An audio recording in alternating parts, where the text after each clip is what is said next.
Hola, ¿qué tal? Mi nombre es Alfredo y mi compañera Mireia y yo vamos a hacer un video acerca de el primer parcial de la materia de economía espacial. Para empezar, vamos a hablar acerca de la movilidad urbana. ¿Esta qué es?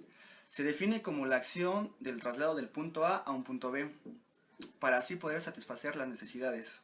Ahora, este traslado del punto A al punto B no es tan fácil, tiene sus problemas, y para esto vamos a enfocarnos ocupando dos ramas de la economía: la geografía económica y la economía espacial. Bien, la geografía económica es aquella que nos ayuda a definir los espacios, cómo son y cómo están constituidos. La economía espacial es aquella que nos ayuda a explicar por qué en esas regiones hay actividades económicas y por qué en otras regiones no. Ahora ocuparemos las dos ramas de la economía para poder explicar el problema de la movilidad urbana. Empecemos con la geografía económica. Esta vamos a dividirla en estos puntos. La primera son las condiciones de la zona urbana. Esto más que nada es la infraestructura que hay en tu casa, en tu trabajo, en tu escuela, y cómo esta te ayuda a llegar de un punto al otro. También está la población, y esta más que nada se define como la densidad de población o de gente que vive en tu zona. También el transporte. En el transporte lo vamos a dividir en dos: el transporte público y el privado. En el público entra el metro, el metrobús, el suburbano, el tren ligero, el RTP, los taxis, las combis, todos aquellos. Y en el privado son los autos propios de cada persona. En México, la infraestructura en un 80% está hecha para el transporte privado. Desde ahí podemos ver un error. El siguiente punto son los costos. Aquí vamos a enfocarnos más al costo de traslado del punto A al punto B. Y también la seguridad. Este es un punto aparte, la seguridad. Eso es muy importante. Si los puntos anteriores fluyen en armonía, tenemos una economía urbana sustentable. Pero sabemos que no la tenemos. Y para esto existe la economía espacial, que esta va a tratar de dar soluciones a los problemas que hay en cada uno de los puntos, como lo vimos anteriormente. Una economía urbana sustentable es aquella en donde la zona urbana va a ser adecuada para la población, va a haber transporte masivo público, los costos van a bajar y vamos a tener una buena seguridad. Lo anterior se logra gracias al financiamiento del gobierno, para así poder tener una economía urbana sustentable. El siguiente tema es la economía espacial. Bueno, John Bohr Turner se le conoce como el padre de la economía espacial. Su definición de economía espacial es el uso de espacios territoriales y localización de las actividades económicas. Un territorio es un lugar donde interactúan el tiempo y el espacio. También las condiciones naturales como la flora, la fauna, el clima, su estructura económica, una organización política, las relaciones sociales y culturales y las características de la población. También en ese lugar, en ese tiempo y espacio interactúan las relaciones sociales y procesos dinámicos. Cuando tenemos todo lo anterior, tenemos una aglomeración, que es la concentración de actividades en un espacio. Y cuando tenemos la aglomeración más todo lo anterior, surgen las ciudades. Estas pueden ser pequeñas, medianas o grandes. Las actividades en ese espacio pueden ser residenciales, comerciales, financieras, productoras y agrícolas. Y estas pueden dividirse en empresas públicas, privadas o cooperativas. También en las ciudades tenemos una infraestructura, el del agua, luz, de comunicaciones como son la radio y la televisión, también una financiera y una de transportes, la aérea, la marítima y la terrestre. Cuando tenemos todo lo anterior, podemos decir que en ese territorio hay un consumo, una inversión, un gasto, exportaciones, importaciones. Y como sabemos, el PIB está constituido por el consumo, la inversión, el gasto, más las exportaciones, menos las importaciones. Y con esto nos podemos dar una idea de cómo está nuestra economía. Sin embargo, el PIB no refleja realmente el crecimiento en todas las zonas. No hay un crecimiento homogéneo. Bueno, y con esto acabamos el tema de economía espacial. Mi compañera Mireia seguirá con el resumen de este primer parcial de economía espacial. Con el nacimiento del capitalismo surgieron varios cambios. Por ejemplo, la población aumentó después de la Segunda Guerra Mundial 3 veces más de la que ya existía. Con esto se dieron varios cambios, por ejemplo, el aumento de la capacidad de producción, el intercambio de mercancías, la circulación de capital, también de personas, que tiene que ver con la migración, y de información por los medios de comunicación que fueron surgiendo. También del transporte de mercancías, dado por la división de trabajo que se empezó a dar en ese tiempo, por la creación de nuevas industrias. Todo esto lo podemos juntar en un flujo circular de una economía abierta en la cual intervienen las empresas, las familias, el gobierno y el mercado de bienes y servicios, el mercado de factores de la producción y el mercado financiero. Además de que existe la importación y la exportación con la relación con el resto del mundo. Todos estos puntos ya mencionados se integran para hacer funcionar la economía de un país. En esta última parte del video me voy a enfocar a hablar sobre los efectos que tiene la globalización en la economía espacial. ¿Qué es la globalización? Bueno, es crear un mundo sin fronteras, de libre comercio y de expandir el comercio internacional por medio de tratados. Vamos a mencionar algunas de sus desventajas. Bueno, siguiendo con la teoría neoliberal, podemos mencionar la CEPAL, que lo que quería era aumentar el crecimiento, ayudar a los Países Bajos a aumentar su crecimiento económico. Esto con el tiempo hemos visto que no es así. ¿En qué se basaba? Pues en que los Países Bajos de Latinoamérica abastecieran de materias primas, de recursos naturales a los países desarrollados, con el fin de que los países desarrollados les mandaran productos, mercancías ya manufacturadas. También lo que tenían que hacer era fomentar la industrialización, y eso no se ha visto, ya que solamente los utilizan para su beneficio, los utilizan como un instrumento para seguir creciendo económicamente, ya que la mayoría de las exportaciones de los Países Bajos es para los países desarrollados. Se supone que tendría que haber algo recíproco, pero no es así, ya que los países desarrollados comercializan mucho más con otros países desarrollados que a estos países subdesarrollados. Entonces hay una desigualdad muy grande. Los quieren mantener ahí para que los sigan abasteciendo de materias primas, de recursos naturales que les benefician. También podemos mencionar la interdependencia que existe de los países en cuanto al comercio. Por ejemplo, África, que exporta un 70% de sus diamantes a la Unión Europea, y África se mantiene pobre y la Unión Europea se enriquece, sigue creciendo económicamente. Entonces también es un ejemplo de la desigualdad que existe gracias a la globalización.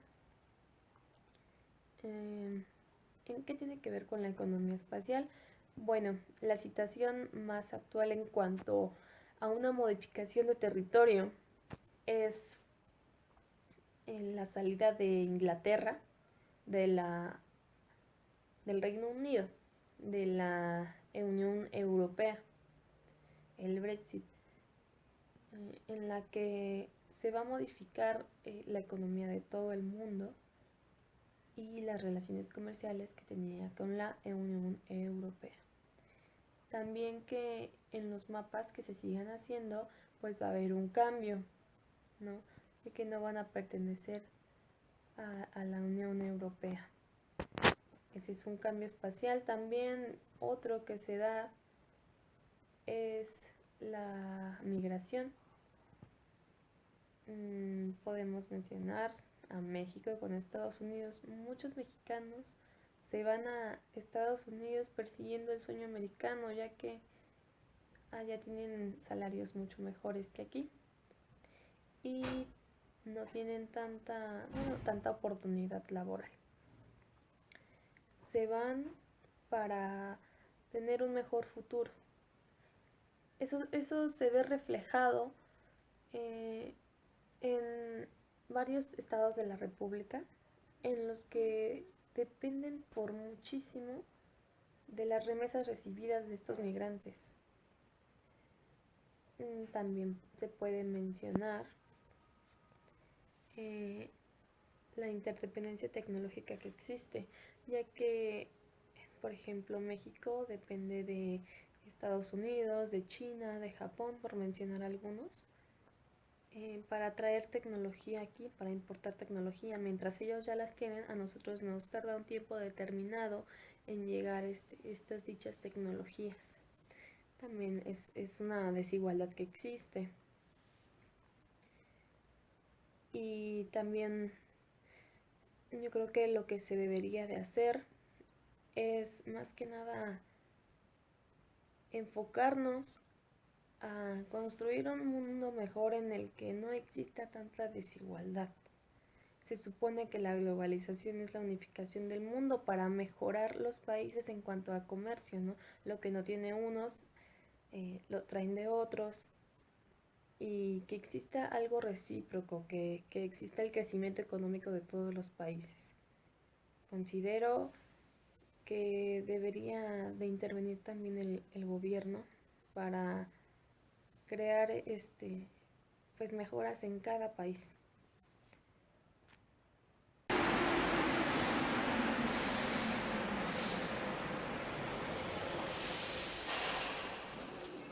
¿Qué es la economía espacial en la geografía económica y su relación? De hecho, la economía espacial es una vertiente de la geografía económica, es un enfoque que se le da actualmente, ¿no? Le dicen geografía espacial, en realidad es geografía económica. Antes se entendía geografía económica como una descripción de la geografía, la orografía, la hidrografía sería, o sea, los ríos, las carreteras, aprendérselo de memoria. En la actualidad, pues eso es como memorístico y los chavos, la verdad, lo sufrían. Entonces, en la actualidad hay que entender los mecanismos, ¿sí?, que implica una región, imagínate los costos de una región con sus accidentes, los accidentes del espacio, pues, cómo vencerlos, ¿sí?, con carretera, con ferrocarriles, con transporte aéreo, con eso precisamente, ¿no? Entonces ya se obligan los muchachos a estudiar las carreteras, a conocerlas, cuando menos, los ferrocarriles, las líneas aéreas, etcétera, los ríos, ¿sí?, por la necesidad de entender los costos del espacio. Y esa es la geografía espacial, que en realidad es ese análisis, sí, es una vertiente. ¿Y qué piensa acerca de la movilidad urbana de la Ciudad de México? Imagínense, digo que la movilidad urbana en la Ciudad de México es un problema de anarquía en el uso del automóvil, ¿sí? La solución es el transporte público, masivo, pero entonces se debe de estructurar un esquema, un proyecto, un programa de transporte público masivo y desestimular el uso del automóvil, que es estatus, que es muchas cosas, pero pues eso no viene con la movilidad y con la contaminación que genera por el hecho de cómo está constituida la zona urbana de la Ciudad de México. Es el vaso, pues, ¿no?, que genera contaminación, que no se sale tan fácil por la estructura geográfica que tiene esta zona, la zona del Valle de México específicamente. Sí, porque también la infraestructura está hecha para el automóvil. Sí, estaría bien siempre y cuando no tuviéramos el problema de la contaminación, o sea, que no existieran barreras al barrido de la contaminación. El problema de esta zona específicamente es que hay unas barreras, o sea, estamos en un vaso, en una cazuela, alrededor hay montañas, por donde quiera que vea hay montañas. Eso impide el movimiento del aire. Entonces se concentra la contaminación en este vaso y ese es el problema. Que haya automóviles en todas las ciudades, sí, pues mientras haya barrio pues no hay problema de los vientos, pero aquí entonces ese es, se puede decir que un segundo riesgo que tiene la Ciudad de México, los obstáculos pues, al barrido.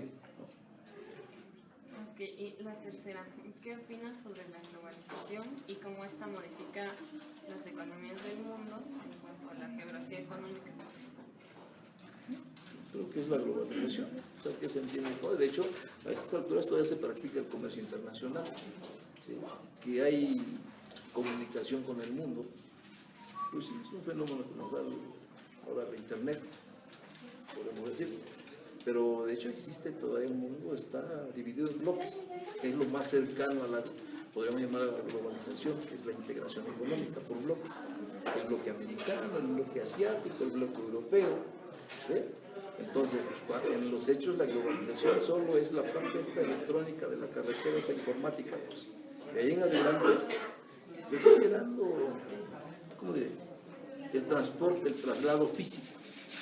La información fluye, ¿sí? Y diríamos que las finanzas, ¿sí? Los capitales financieros, pero el resto de elementos de la economía enfrentan, de hecho, todo tipo de barreras que son propias de las zonas, las regiones del mundo.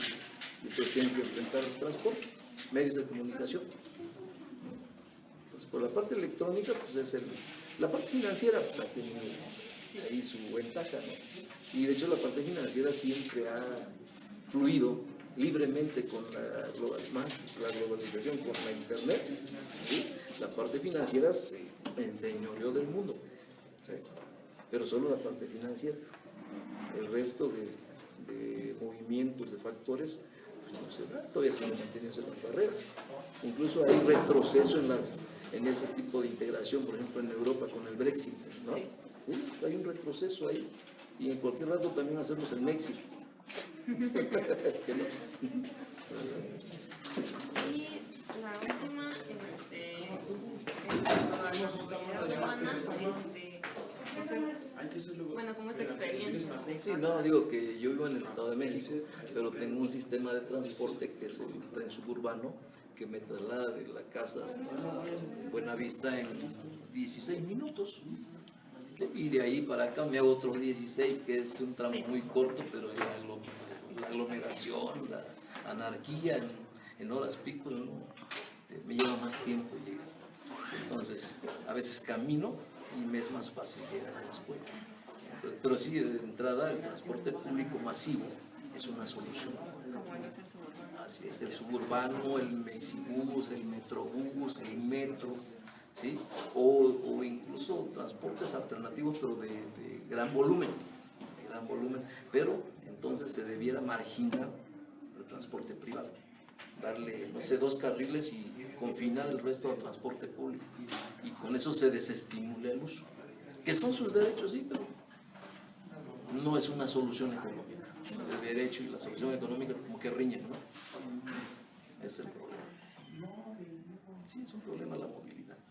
Y cada vez más, aunque cada vez hay carros más nuevos hay. Es un alarde de muchos recursos en el DF, pero pues inútil.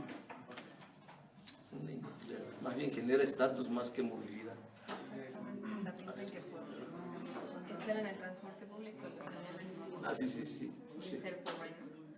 Pues Europa resuelto de esa manera su problema. Mucho transporte público, el uso de ferrocarriles a propósito. Lo están haciendo ya con Toluca, creo que van a reactivar a Querétaro, no sé. Porque ya existía el transporte eléctrico hasta Querétaro, se suspendió. Sí. Y ahora pues, se sustituyó por el suburbano, pero llega hasta Cuautitlán. Sí, hasta Cuautitlán. Así es. Ok, ya nada más sería todo. Ok.